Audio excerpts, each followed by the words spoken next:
Today we are joining, of course, connecting two worlds that influence the future of the game. One from the pitch and one from, of course, your tech in terms of your smartphones. This is the Arena Sports Show. My name is Clauiee Grace Mpanza. Always alongside me is my favorite influencer, Mahlatse Mphahlele. And well, when we talk about powering the future, you look into, of course, Honor, the brand who normally power smartphones, but here in South Africa and, of course, Africa and globally, they also power the world of sport. Talent that being Mukandatsama joins us from the Honor brand as the brand manager, and then a little bit later on we're joined by a man who has done it absolutely all in terms of coaching youngsters, been to FIFA World Cups, currently busy with the Engine Knockout Challenge and also the FIFA Development Program. Thabo Senong will be joining us a little bit later on, but so much to look forward to, so much conversations to dive into. We're already dealing with, you know, which brand is influential, which one has the numbers, and Talent was telling us that one thing is certain, is that numbers don't lie. So we'll get to that in just a bit. So let's quickly find out how the gentlemen are doing. Influencer, I'm told that you are part of the big numbers when it comes to influence. And okay. How much do you pay him, Talent? Please tell me. I am interested because even when you're not here, this is what he does. I will say it's an honor. Yeah, because it is an honor. Yeah. It's an honor to have you here, by the way. Thank you very much. Thank you very much, guys. Thank you very much. You're smiling like a kid from a candy shop. How are you doing, Talent? Well, thanks. Thank you very much. I'm also fine. No, we can tell you're fine, but there's so much to get into. Let's quickly start by finding out what's been happening in your top stories.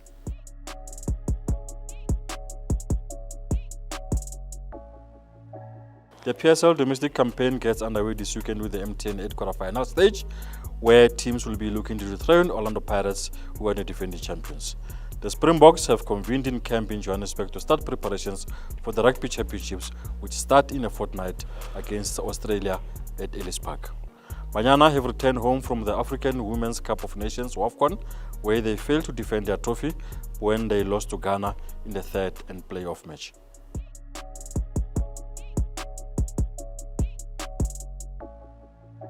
Well, certainly a lot has been happening in the world of sport, and one that we're looking forward to currently has to be the MTN 8. I want to ask Talent on this one. Who do you think is going to win the MTN 8? No, the answer is very simple. Oh, is it? Who is it? No, I think I'll still give it to Pirates. Yeah, I'll still give it to Pirates. Based on what? Yeah. Based on performance, I think they've done very well in terms of the local tournaments. Yeah. I think they will take it again. All right, there you have it. You let us know as well. Who do you think will be taking the MTN 8 that will be kicking off this weekend?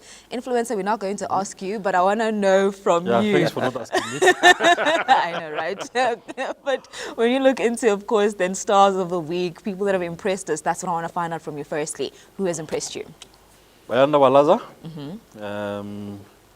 The kid just keeps on, his stocks is rising all the time. I think he did very well at the World Student Games in Germany. For sure. For me, I think he's one of the guys who have done well over the last while. As you look, there's been quiet on the football side. Banyana didn't do well at WAFCON. The Springboks were not in action. The Proteas also lost to New Zealand in Zimbabwe at the Tri-Nations final. So I think for me, the person who jumped out of the lot was Bayanda Walaza. So I'll give it to him as my star of the week. So new talent? I think for me, I would say, the Bulls. The Bulls. The Bulls. You had to think about it for a little bit. No. I think I'm quite 100% sure of my answer. I think the way that they played the opening Currie Cup match. Not because of your partnership. No. It's wherever we step in, the performance always goes a little bit higher. So we're proud of them. I think that was a very good opening. It shows you of how we're going to run this season. I mean, while you're at it, indulge us as to, how that partnership came about and also what really intrigued Honor to say we want to partner with a brand like Honor. I mean, like the Bulls. Okay. Yeah, so I think there are a couple of elements that we had to put into consideration. I'll just give you a bit of a background. We have an understanding of how South Africa works. I mean, as a global company, sometimes the most mistakes that we do, that global companies do, is that whenever they come into the countries, they focus on pushing product. So we're quite different as Honor, because we also want to give back to the local market, to the local country. So when we looked at sports, when we looked at South Africa in general, we saw that sports and music are the top two things that we love as South Africans. Yeah. So I think one thing that we then picked up is from a sports perspective, football is number one. And like I was saying, the numbers don't lie. Yeah. So hence you saw that we were with SuperSport United. We're also sponsoring Bafana Bafana. So apart from football, there's also rugby, which is number two. So we had to look into rugby as well and say, look, how best can we give back to that space? Yeah. So I think after looking into a couple of considerations, we looked at different clubs. We looked at different elements, but I think the Bulls stood up because I think they are the most successful club, and we have an ambition to be number one in the country. Yeah. So the easiest way of being a champion is to play with champions. Sure, I like that. Yeah, So you have to, of course, play with champions. And well, then to quickly give you my star of the week, influencer I know is already low-key rolling his eyes a little bit because I'll always go. I'm also waiting to hear that. It's going to be motorsports. I can guarantee motorsports. It's done. No, guilty as charged. Mine is Rukabalo Racing. So we had the 4th round of the Southern African Endurance Series at Kaizer this past weekend, which was absolutely incredible. So they drive the Nova NP02, which is ridiculously quick. And the cool thing about the Nova, it's how light it is. So now they were going against a Lambo, which you're just like, oh my goodness. So the challenge between the two is always nice. But the beautiful thing about, of course, Rukabalo is the fact that they got the fastest lap. They hit a lap record. They got pole and then converting the pole to a victory. So absolutely brilliant. And normally, I know you think I'd go Formula 1, right? But I thought, let me bring it home, keep it South African. So really proud of the Jets and, of course, everybody else that I did tried well. to call on Saturday. She couldn't answer my call. I can see. Oh, She's yeah, busy. no. The information She's she's busy with giving, these things of Kalami. I forget it.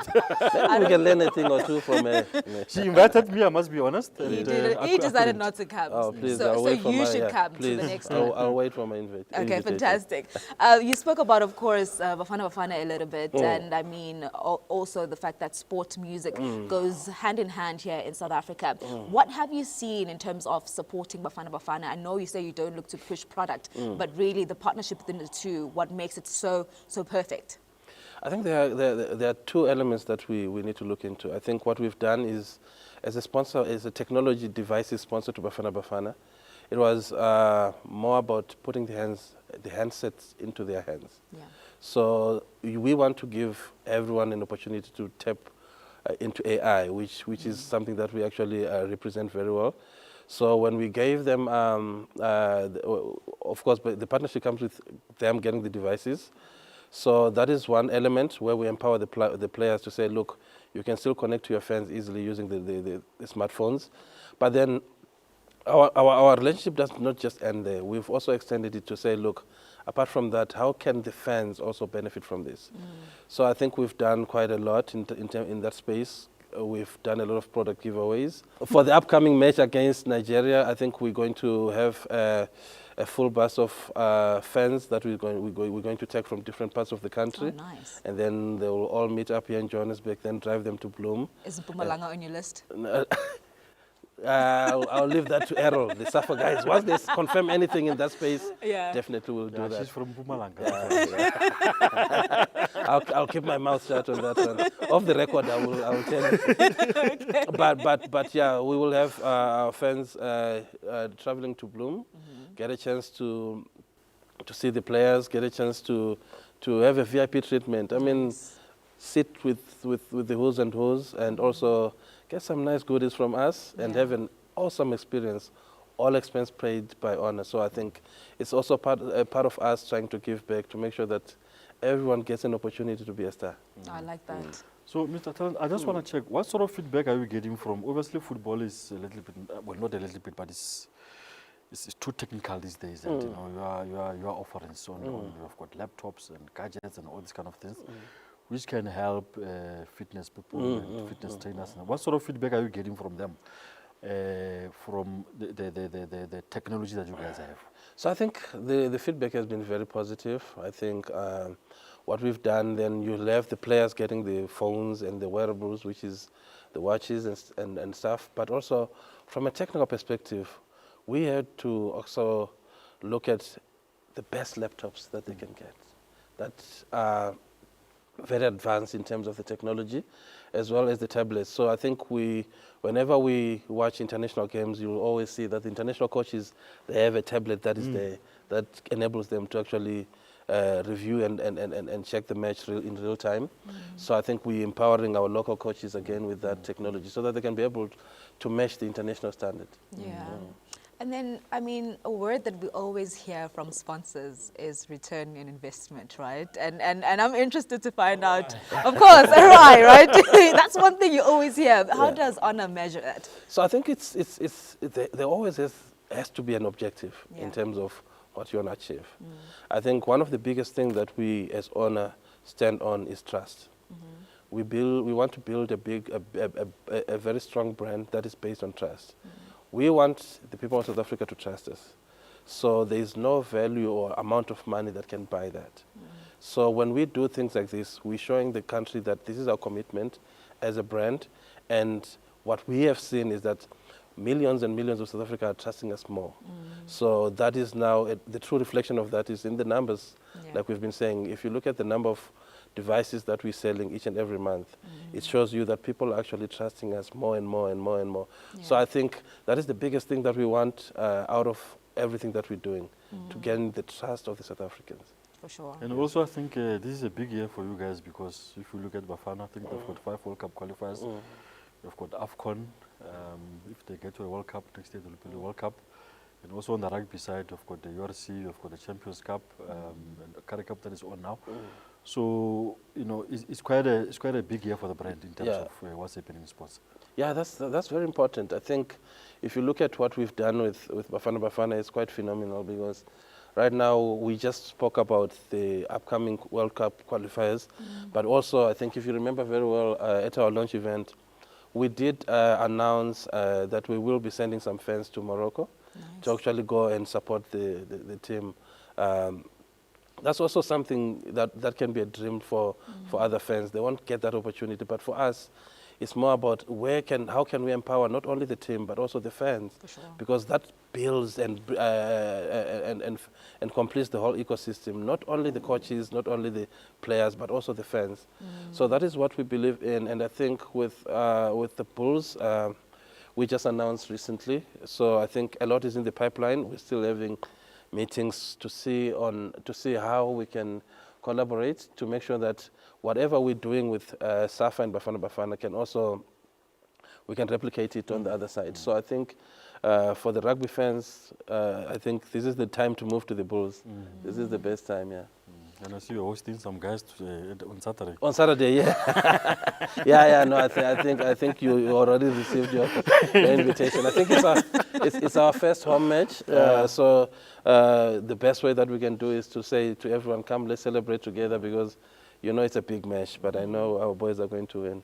Did he say he's going to come? Because I don't know if he's doing MTN 8 or you are on the other side of the world. I've already apologized.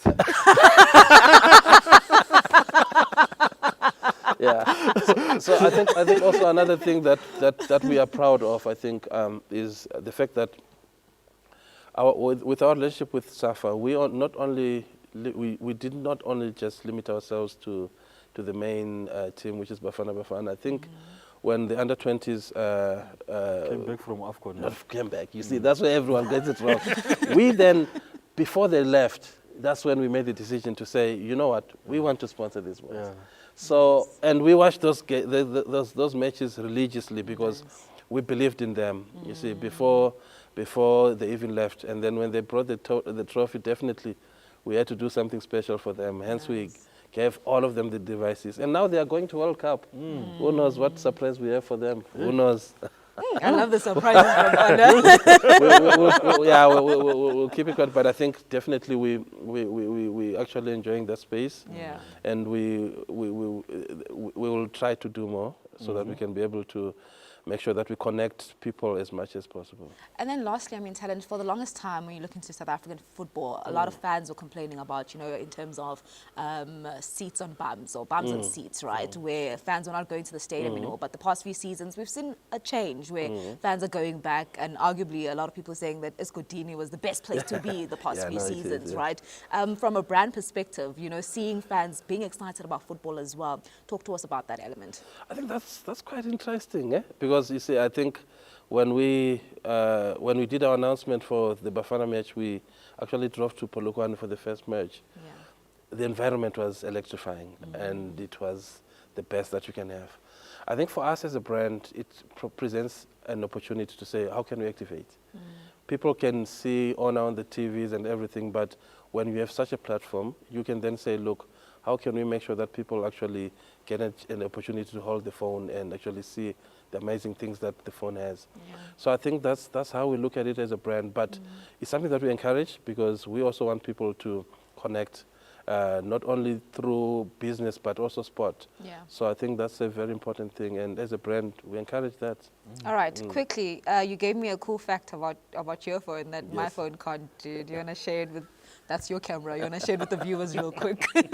I think one of the biggest things that we can talk about, that we brag about as Honor, is the AI capabilities of our devices. And like I was explaining to you, to say, in terms of AI, our phones, they've got that built in. So we don't need to download extra apps to actually have all those cool elements. An example is, if I take a picture of you, I can just convert it into a video without having to download any external application. Not only that, I was giving an example to say, if you come and stand between me and Brahim, and then we take a picture, we can still say, you know what, we don't want you in our picture. Let's remove you quickly. And then just, you see, so there are a lot of cool elements that our products have, and I think to the viewers who would want to actually have a first-hand experience, just go to your MTN, Vodacom, Cell C, Telkom, and different retail stores out there. You will see the Honor products there, and then I'm sure the guys that are there can be able to show you how cool and amazing our devices are. All right, well, there you had it. I can Influencer. testify. Yeah, you can. I don't know how much Mahlatse Mphahlele has been paid, to be honest with you, but nonetheless, that's how we wrap it up with talent Mukandatsama from Honor as the brand manager. We flip it up and we bring Coach Thabo Senong to talk all things the Engine Knockout Challenge and, of course, all things South African football on the flip side.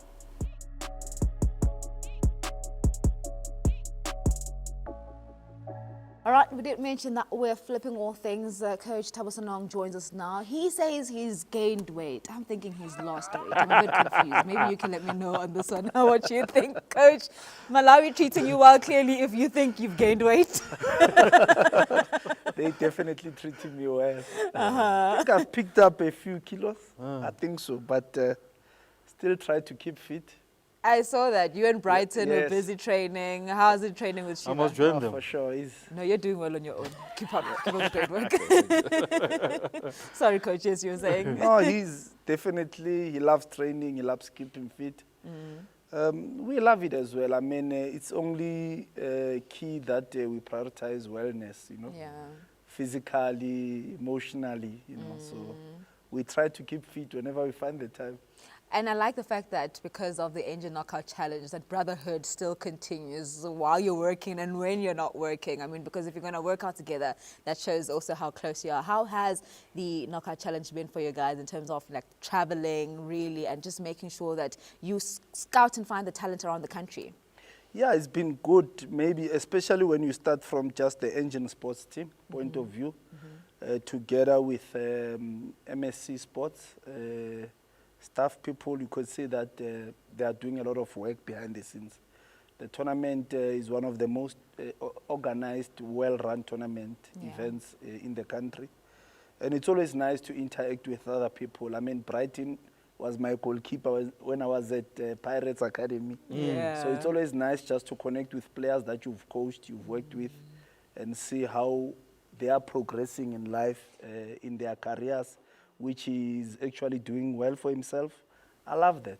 Have you asked him when he's getting married? Because I'm pushing this marriage agenda now. I was so focused on asking him when is he becoming the next goalkeeper coach. He's like, no, coach, I just want to motivate goalkeepers with some ambassadorial work, but I don't want to be a goalkeeper coach. I've seen it all. I said, I haven't asked him about other personal stuff. Yeah, he's doing well on TV. Yeah. Absolutely. Absolutely. Which is Absolutely. nice to see players also moving to not everybody can be a coach, going to something else. Yeah, Absolutely. It's been very refreshing. Absolutely. It definitely has. Let's now shift focus and focus, of course, on the Western Cape. We'll start with the Western Cape province, starting with the boys, Cape Town City, who were then champions. And I mean, when we talk about Cape Town City, it's always been development in terms of they groom the young players. They've got the talents there. How do you think they got it right? And really also the stars that you saw from that camp? Yeah, from a development point of view, I mean, we all know the Western Cape as a whole is well known for their passion and investment in youth football. I mean, if you look at the Cape Town Spurs, former Ajax, Cape Town City, Stellenbosch as well. So Cape Town City actually lost in the final against Stellenbosch last year. So they won it this year. But it's not only just winning the engine tournament, it's also the players that you promote into the DDC team, maybe also into the senior team, which they are doing very well. But it was very good for them that finally they managed to win the tournament because, I mean, Engine lays multiple platforms, not only the provincial, regional championships, but there's also the Champ of Champs. And I'm sure every club, every coach, every player, they also want to be part of the National Champ of Champs that will take place in Pretoria in October. So for them, that's now the big cake for Cape Town City. And of course, Cape Town Roses from the ladies section. 4 times? Absolutely. Oh, they are so consistent. Credit to their scouting. You know, they try to get all the best girls around from different townships, Bo Kaelicha, Bo Kukuletu, you know, and then try to give them training, coaching, and without a lot of sponsors.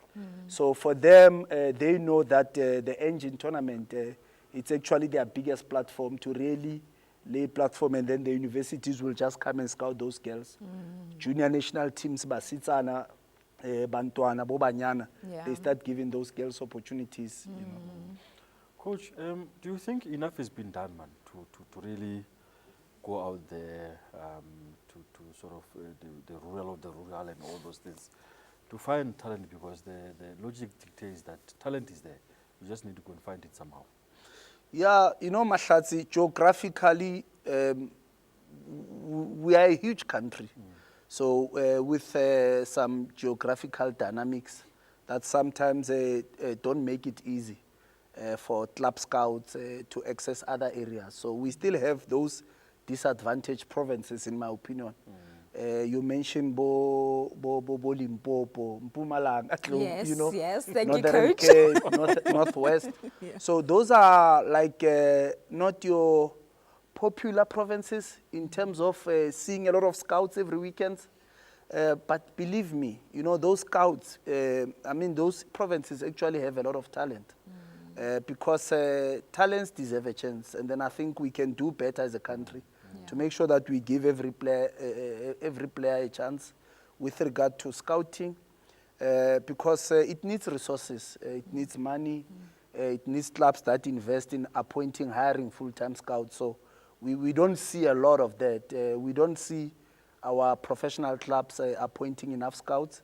So then we have to rely on youth tournaments, and then Engine have exploited that space, you know, whereby they make sure that, okay, let's create a Champ of Champs where we'll get provincial winners from both the ladies and boys section.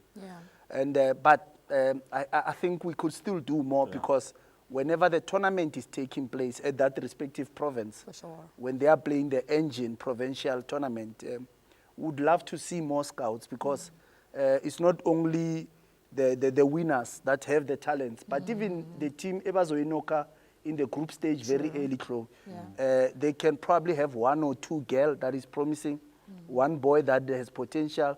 So if we miss that talent as scouts, as football in the country, And then we become limited in terms of exporting a lot of players, increasing the pool for Bafana Bafana, under 20 and all that. So at the moment, if you look at our pool, you go to junior national teams, there's a lot of, the selectors rely more on the GDL, Gauteng Development League.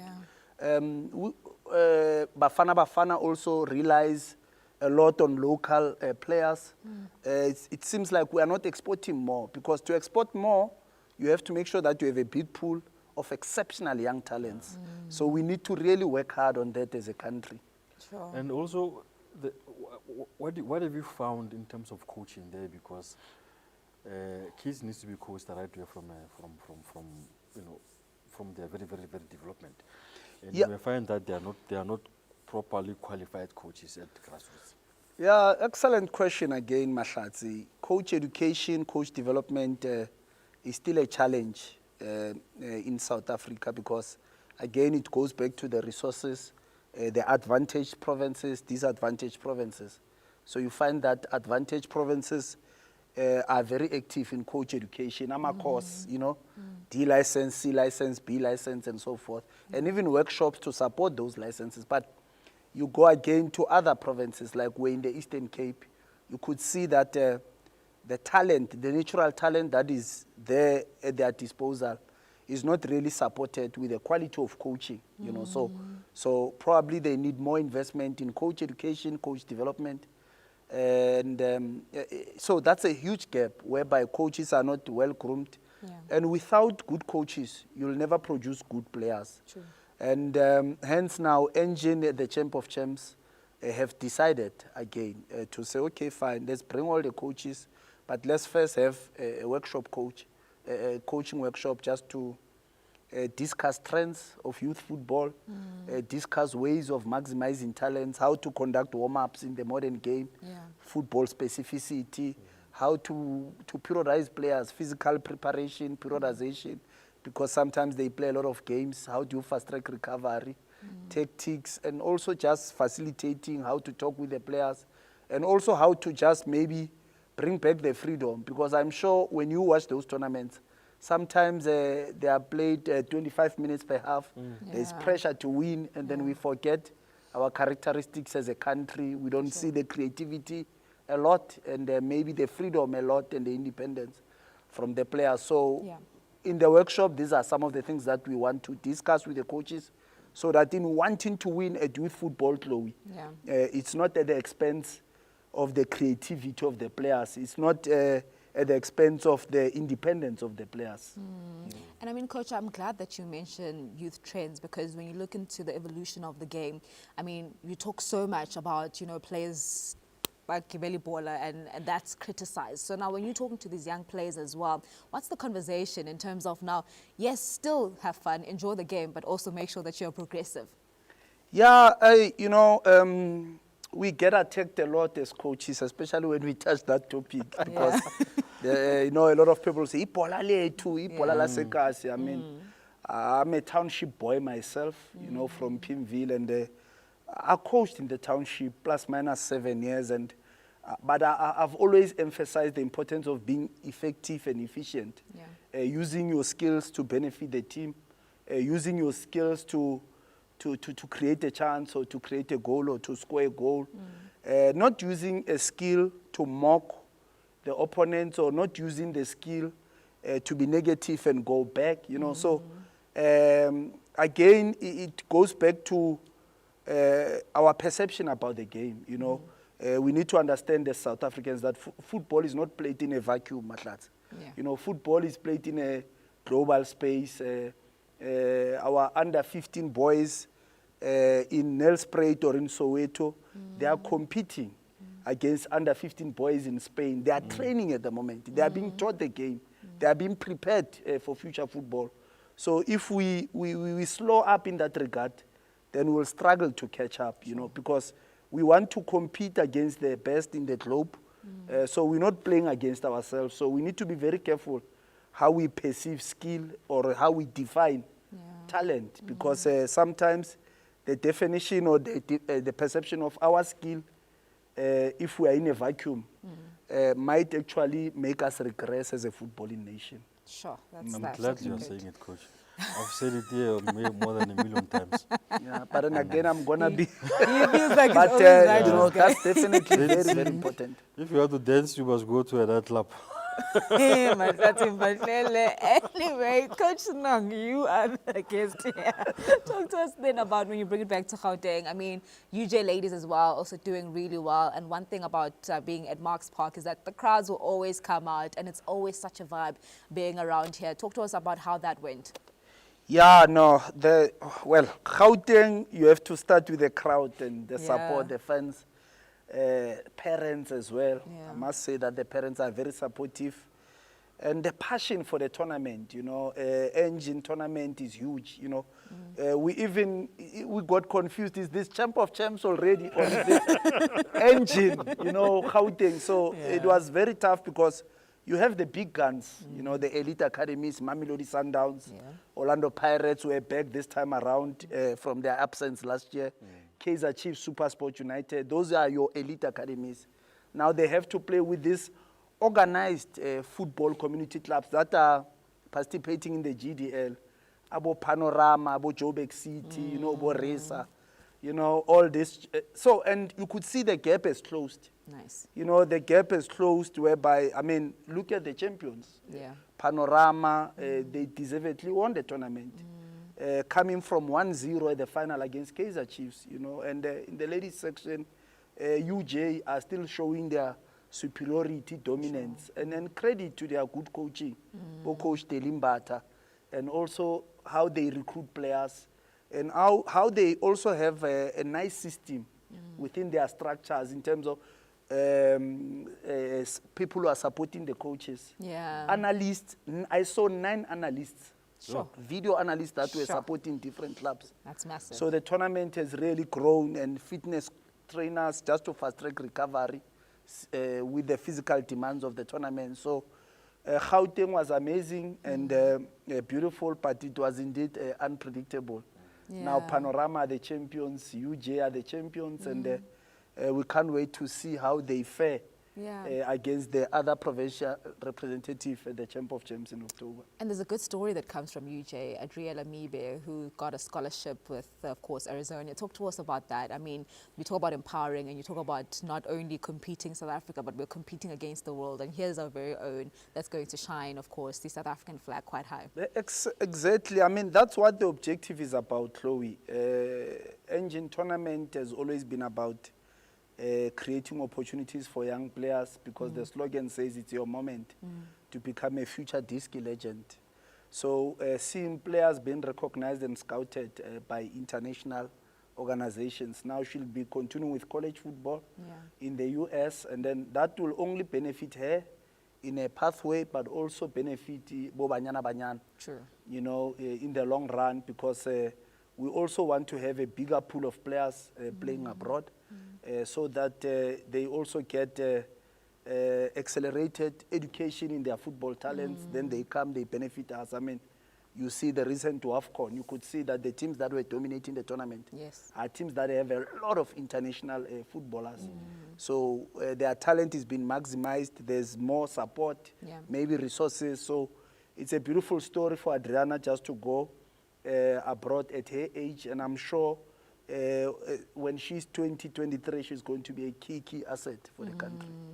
Coach, having worked with youth for most of your career, why do we often have our young players sort of mature late compared to, people will say why, but I mean, compared to Europeans, for example, or South Americans. You can see 18-year-old South American playing for Manchester City or whatever the case may be. But our kids take time to get there.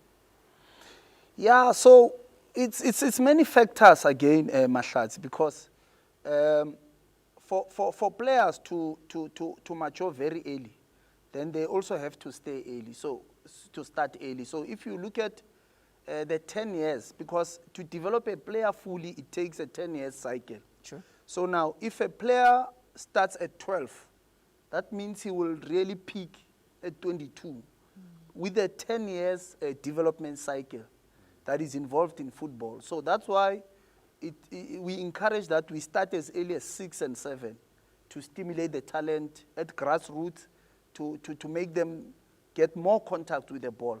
At under 12s, to complete the technical and the fundamental phases of understanding tactics or of understanding the game from a technical point of view. So the biggest challenge in South Africa, most of our kids, they start being active in football, amateur football, at 11 and at 12. So if you start at 11, we add another 10 years of development cycle, then you peak at 21. You start at 12, you peak at 22. Some actually start at 14. Then you look much better at 25, at 26. True.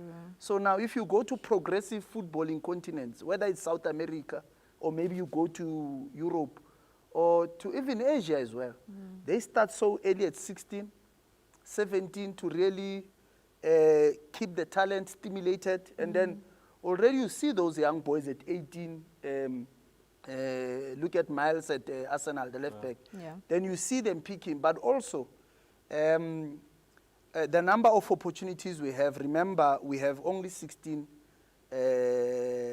Betway Premier League clubs and 16 Motsepe Foundation teams. So that makes it 32 professional clubs. So can you imagine if we had 18? 18, or maybe 20.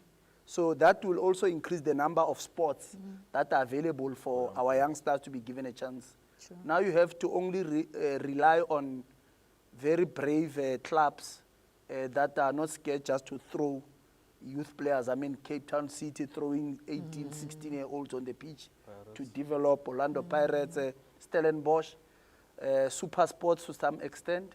We'll see how it will go with Zwelele. But we also need to play a role as coaches to be brave and just throw them when they are early. Because, I mean, if you reverse Mahlatse, 15 years back in South African football, would have a lot of youngsters, Bo Junior Kanye, sometimes Bo Chabupule. Just after a very good season at reserve team football or under 20, you get thrown and then you are given an opportunity. So clubs also have to play a role, and coaches, in making sure that they are brave to give them a chance, you know. Yeah. But most importantly, it results to development. We need to start early to allow players to pick early. And I mean, Coach, we know that you're also part of the FIFA Talent Development Program. I'm always interested to find out really what quantifies talent, right? What exactly are you looking at? Because when you go to maybe like a music program, right, you know that, okay, you got to hit a note a certain way, you got to sound a certain way. But now when you bring it to football, bearing in mind the different positions that are available, what exactly are you looking at? Yeah, a very interesting question, Chloe, because it's not easy, you know. You know, it's very difficult to scout and identify talent because it can be hidden sometimes, especially with who I'm involved, because I'm involved with the talent development scheme at FIFA, focused in the Kosafa region in Malawi. And we try to always make sure that we look for potential in 11, 12, 13-year-old players, because if you look for performance, so the biggest challenge sometimes when we look for talent, people look for performance, you know, and then with performance, and then you get players that are already doing well with growth spurts. Maybe he's stronger, he's faster, he can push his age mates or her age mates. And then with that performance, you can actually miss a talent. When you look at a player with a small body frame like Thabo Modric, you can imagine when Modric was 11, probably tiny, but maybe the football brain or the decision making or the choice of making the correct passes consistently was visible. So that's where you look for performance, you know. But if you are going into youth football, maybe 15, 16 years, then we have to look at components such as the character of the player. For sure. Are you able to receive coaching? Are you able to connect with teammates? Are you athletic? Because football is still an athletic game. For sure. You have to jump, you have to push people, you have to sprint a little bit. If you are not athletic or fast, can you at least think quicker? Yeah. You know, we still heard about Dr. Kumalo, not the fastest in running, but the quickest in making a proper choice, For sure. you know. Yeah. And then, of course, the game intelligence, you know, which is the leader. So game intelligence, athleticism, character. And then when these three components supporting a player, then we can say, oh, maybe he or she is talented. Sure. But once you don't have that, and then you'll always have he could have, she could have, For you know. sure. So those are some of the references, in my opinion. Sure, that's good. Yeah. Coach, having said that, there's a classic story that when Eric Cantona was at Manchester United, he took Sir Alex Ferguson to France to watch Zinedine Zidane. And for some strange reason, Sir Alex Ferguson didn't see anything. And, you know, knowing what we know. Yeah, So it's possible that even the best can still miss talent for whatever reason. yeah, I agree. You know, that's a very interesting reference, Mahlatse, because as I mentioned with Clauie's question, that sometimes talent can be hidden. You know,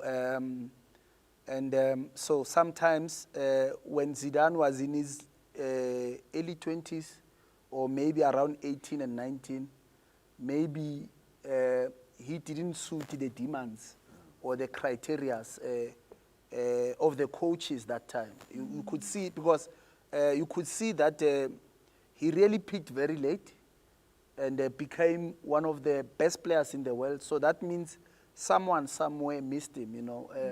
Just to support your statement, I mean, Zidane, we all know that he's also Algerian to some extent.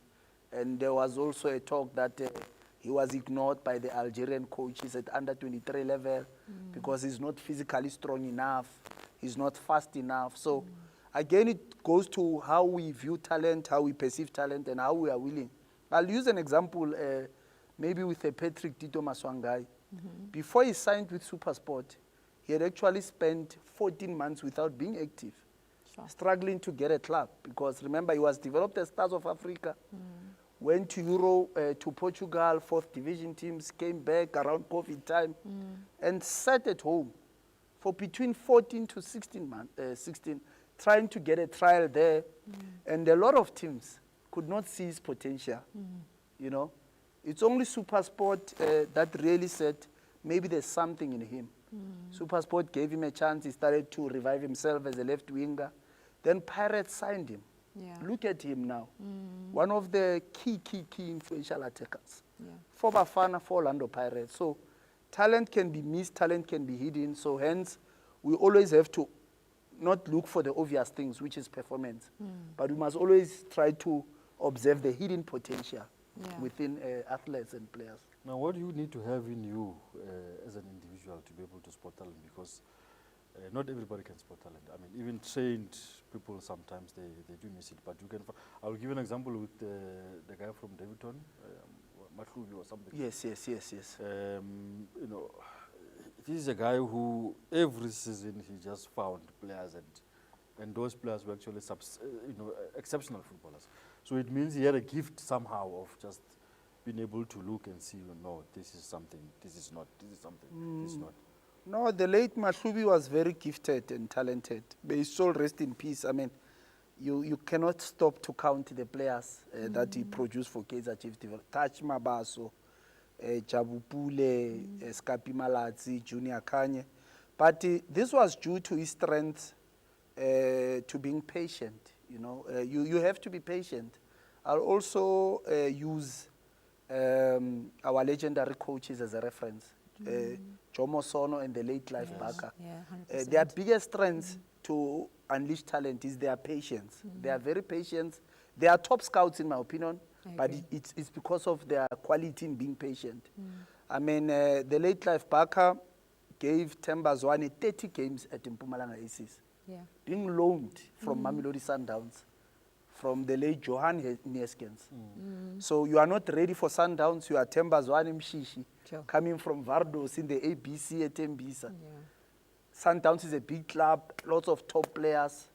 They gave him a chance, and then the late Clive Barker says, I'm going to give him game time. I'm going to be patient with him. I think this is the next Dr. Kumar. Sure. Now, the rest is history. Yeah. The same with our legendary Jomo Sono.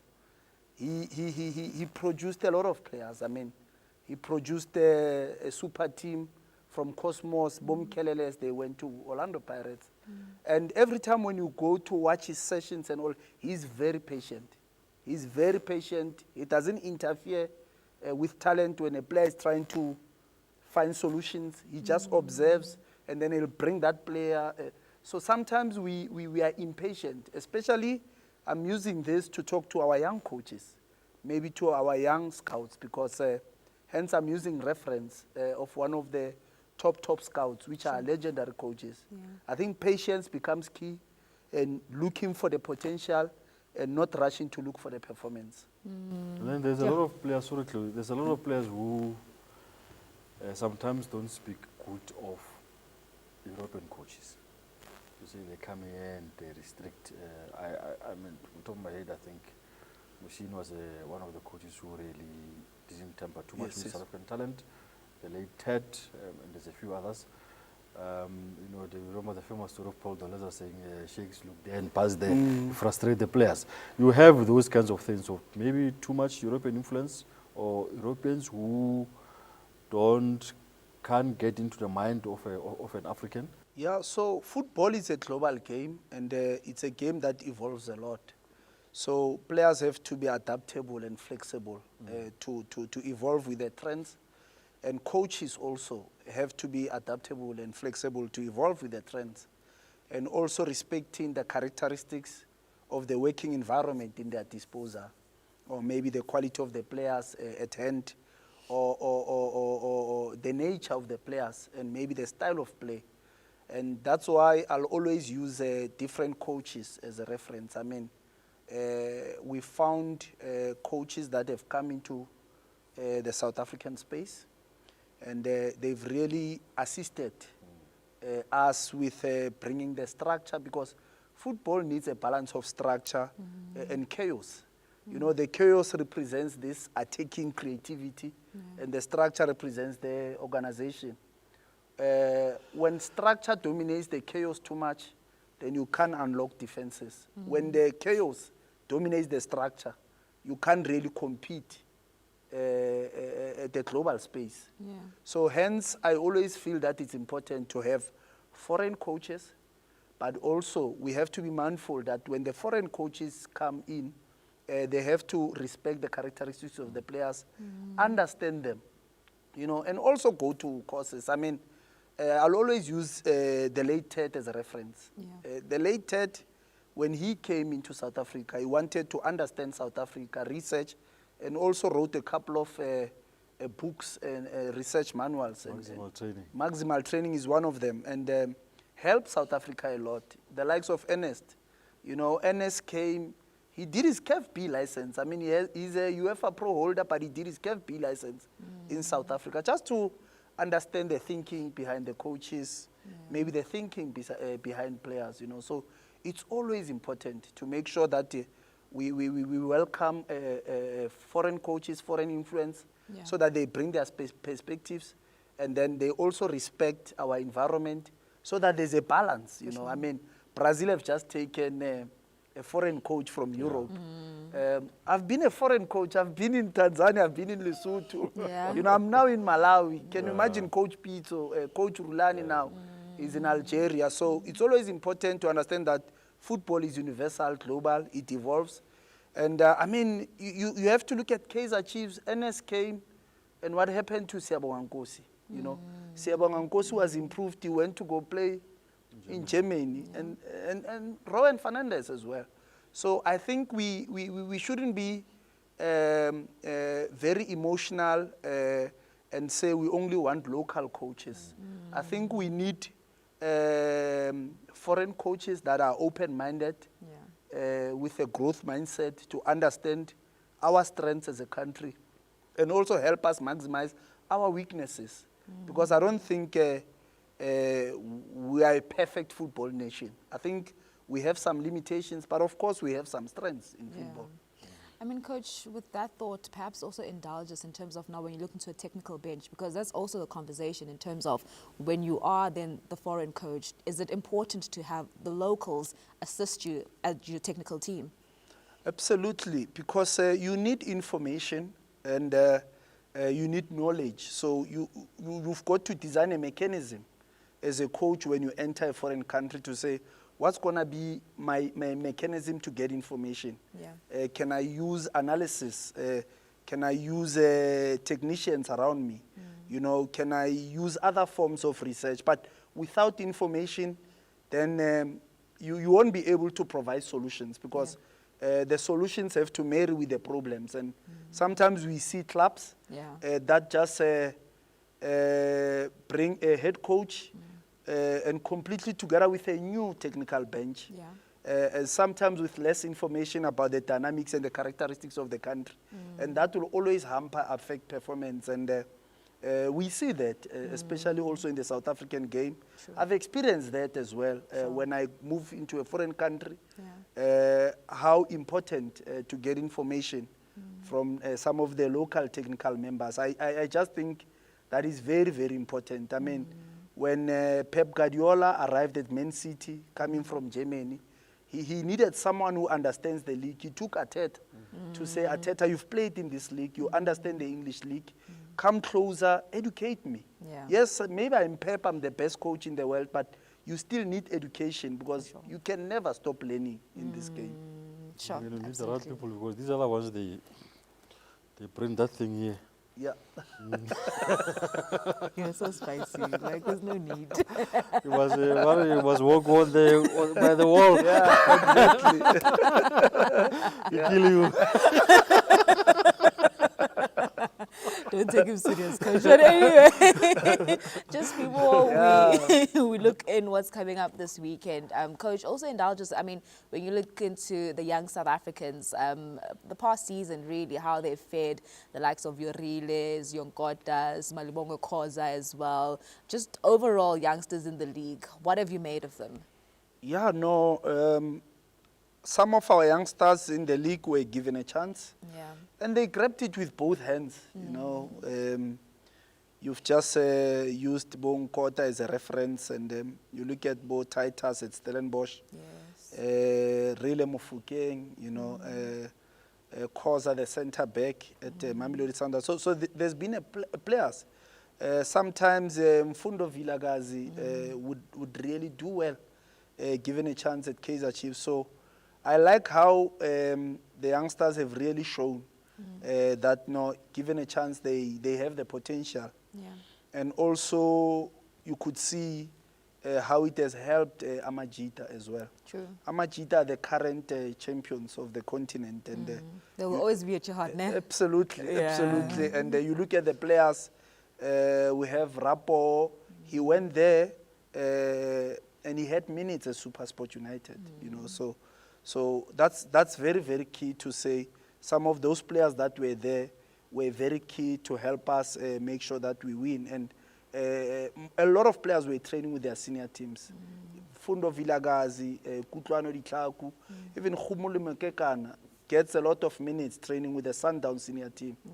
Lazola, the SuperSport midfielder, he got some minutes to train with the senior team. So it shows that when we graduate youngsters very early, give them minutes to train with senior players and senior coaches, they learn so much, and then their development is accelerated. And when they help our junior national team, they are able to help us reach our objectives as a country. 100%. And well, before then we wrap up of course, in terms of the past season, influencer, you can just quickly indulge us on Akram Rainer's snubbing, as you journalists call it right now. So now you want to get me into trouble now. I don't want to get you into trouble, but that's what you guys are calling it. Yeah, well, I mean, it's something which I felt strongly about, and I've actually written about it. I was by the what was your title? I can't remember what. I think Rainer should have been nominated for the football of the season. Something along those lines. And I mean, I'm quite aware that awards by their nature are very, very divisive. We see things differently.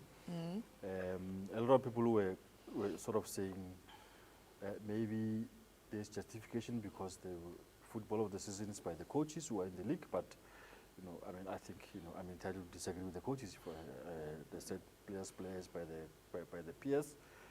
I'm also of the view that I can disagree with the players if I feel maybe it's not correct. My personal view, and I don't want to say who must be out, but I just strongly feel or believe that Ikram Rena should have been nominated for both awards because of when you talk numbers, in terms of the numbers that the FIFA announced, and also from a footballing perspective, what he meant to that team as part of the focal point of that attack of that side. You can easily say that he was the main factor for the team up front, even though you can say the system was revolving around someone like Ribeiro, Debza, and Allende, but he was the focal guy up front with Peter Shalule playing lesser and lesser role, and also Sales coming through later in the season. So I just feel he should have been nominated for the two.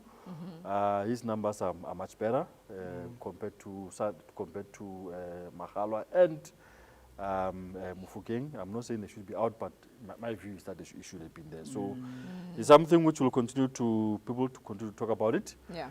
If you also look, he went to the final of the Champions League. He won the league.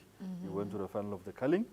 The other guys who are ahead of him, didn't do anything much compared to him. Do anything. So I mean, if you look at Maghalwa, he didn't go to any final. He didn't do anything.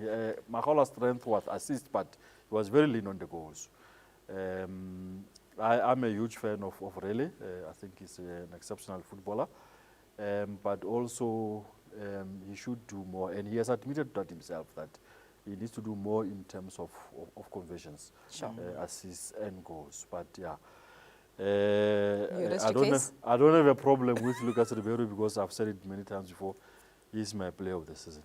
All right, thank you so much for that influence. Full stop. This article, is it behind a paywall or anyone can read it? No, anyone can read it. Okay, there you go. Go to TimesLIVE and find yourself this article and really engage with they can just Google it. No, you'll get that. But coach, what makes a player influential in your opinion? Yeah, I know traditionally it's a trend to look at stats, like how many goals have you scored, how many maybe assists. I just feel we sometimes neglect other factors like the pre-assists, the assist to the assist, or key defensive midfielders that are breaking up plays, off air. We had a nice discussion with Mahlatse, and he mentioned how Makaula was so important for Orlando Pirates in terms of protecting that zone 14 area for the opposition, because that's where most goals are scored. Just around the box, that's where. So when you have a player that protects that area, and then he's not in the stats because of the numbers, maybe it does not have assists, it does not have goals, and then it makes it seem like it's not football when we put stats and numbers up front. And the likes of Keletso as well. You look at his pace and energy. Then the number of pre-assists, Mufokeng as well. The number of pre-assists, pre-assists simply means maybe counter-pressing, winning the ball immediately, dribble one, pass one of your teammates, and then the teammates find the final pass to the goal scorer. So and sometimes that is a little bit technical, very small details, and sometimes maybe when these awards, when they bring nominees, maybe they don't really have the time or the passion, maybe just to go to those small details. So hence I feel that Mufokeng played a big role for Orlando Pirates, not only with assists and goals, but with pre-assists.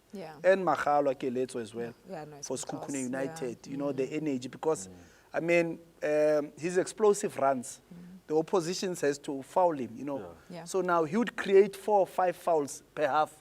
So that means such players are influential as well.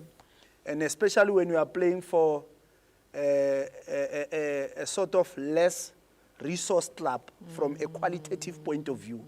Because Sekhukhune United has a good squad, but maybe it's not as superior as the Mamelodi Sundowns squad.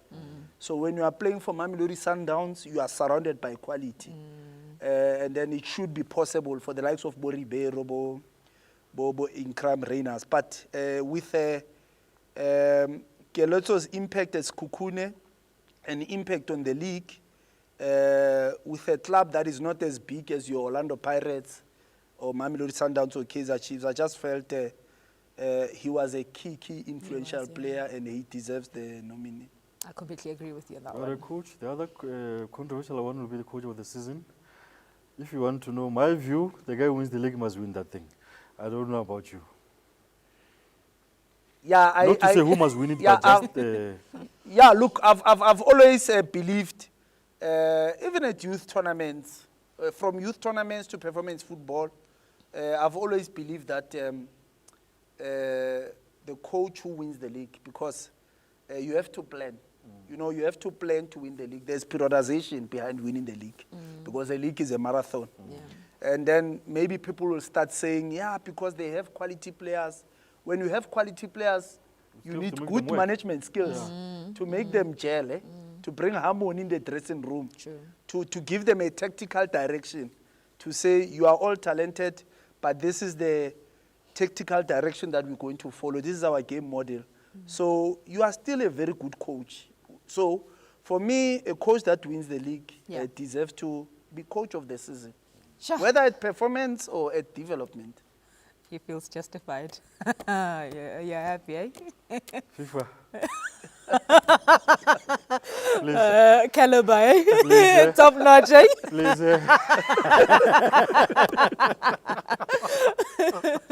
On that note, this weekend we've got the MTN 8. Let's quickly go through it. Influencer, Orlando Pirates, Bulugwane City. How do you see that one unfolding? Pirates, you have through the rest. Oh, just like that? That's it. That's it? Okay, cool. That's... You know, I like, Coach, I said here, I think, 2 years ago, they asked me who was my favorite coach. I said, Puti Mohafe. He did. He's I not like lying. him. Yeah. Good coach. He's a very, very good coach. It's a pity he doesn't have the resources. And he has just lost our police now. Key the man player. who made, who was key for him for them to have been achieved, the things that have achieved. It's going to be a struggle for him. I hope the chairman really can assist him in terms of bringing more players. But in this one, I don't think that Bulugwane will have enough. And also they've gone about their business quite. I don't know what they were like, what sort of stuff they did during pre-season. Yeah. Pirates had quite a, they went overseas and this, and then I've got a lot of new players coming through, and so I think Pirates will be strong. Resources.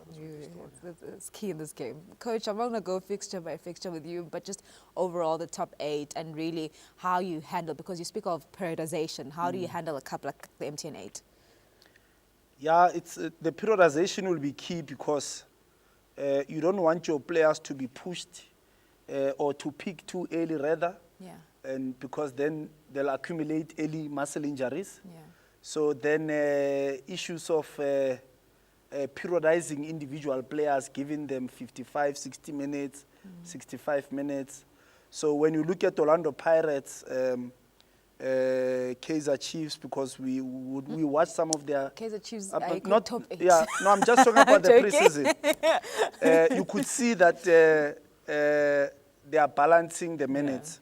And the team that is going to do well in this tournament, it's a team that will have less injuries in their key players. And if they have less injuries in their key players, that means all your best players are always available. I watched the friendly between Stellenbosch, they are having good preparations as well.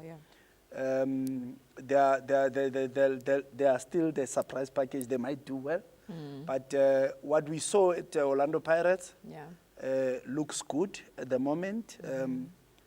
We haven't seen much from Sundowns, but in terms of what was happening in their preseason, but we saw them at Club World Cup.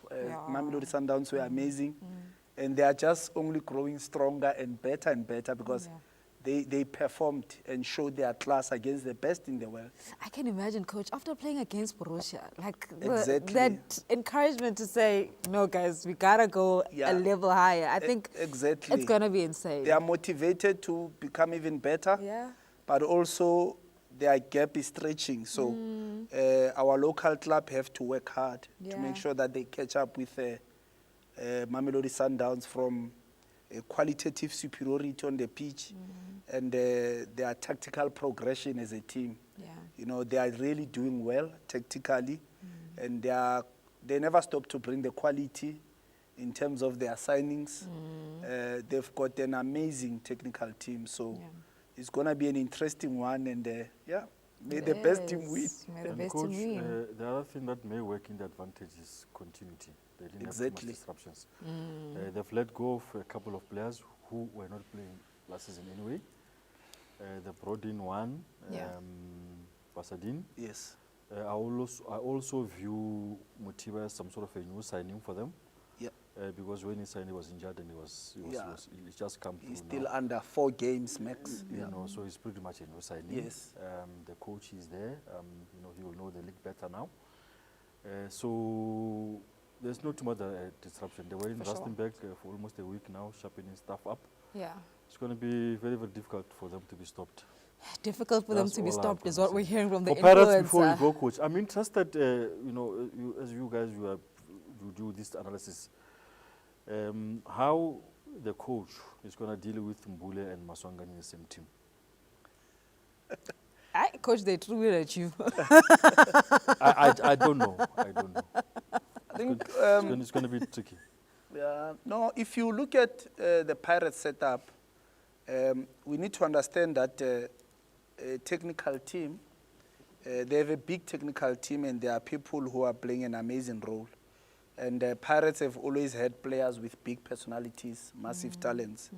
And you look deep, if you observe, you look at now the roles that are being played by some of the key technical members, people like Bomandla Nkas, underrated assistant coach, but I believe that he's playing a massive role in terms of helping these big talents to settle, and also helping the foreign head coach to understand these big talents. True. So I think it should be easy for the new coach to adapt to these top players. And but then again, football is a team sport. I think with orientation, players have to understand that for us to excel on the pitch, we have to put our egos outside and work as a collective. And they are mindful at Pirates that there's still a gap between them and Mamelodi Sundowns.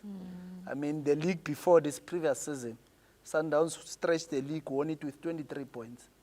The previous season, recently, Sundowns won the league with 15 points.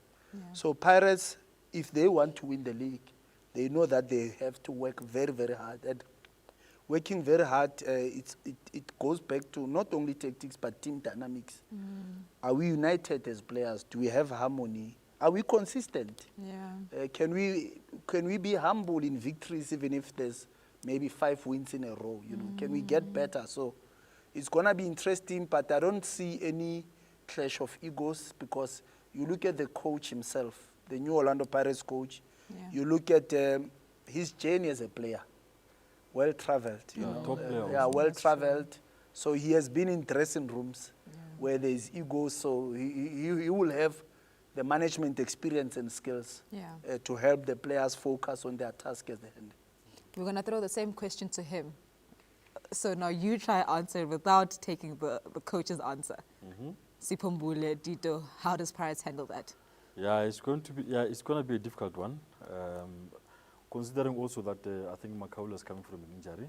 I can't remember how much of prison he really had.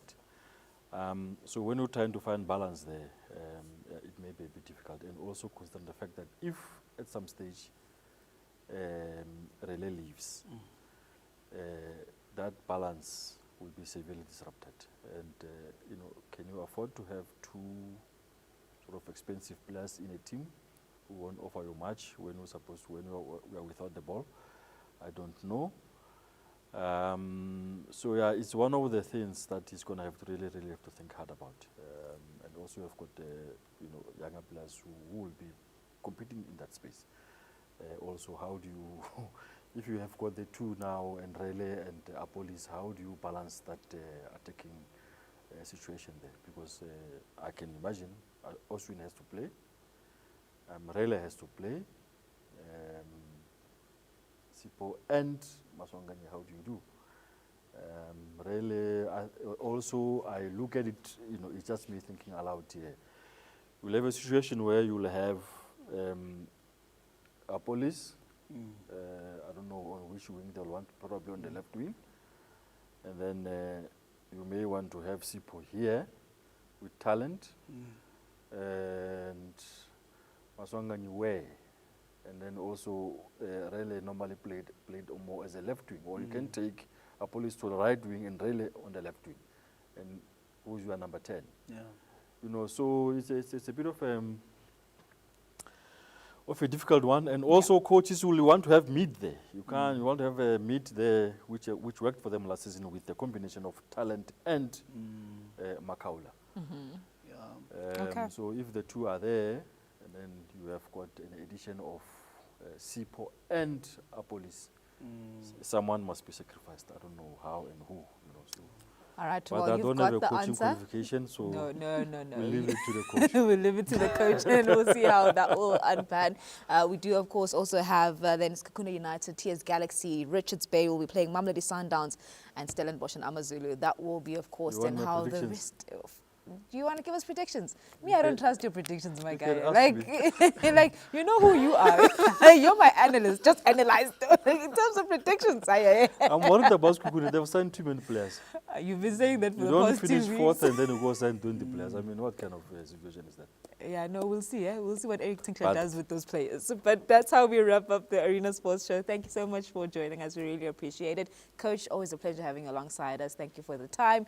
And all the best in Malawi, yeah? Thank you very much. Thank you.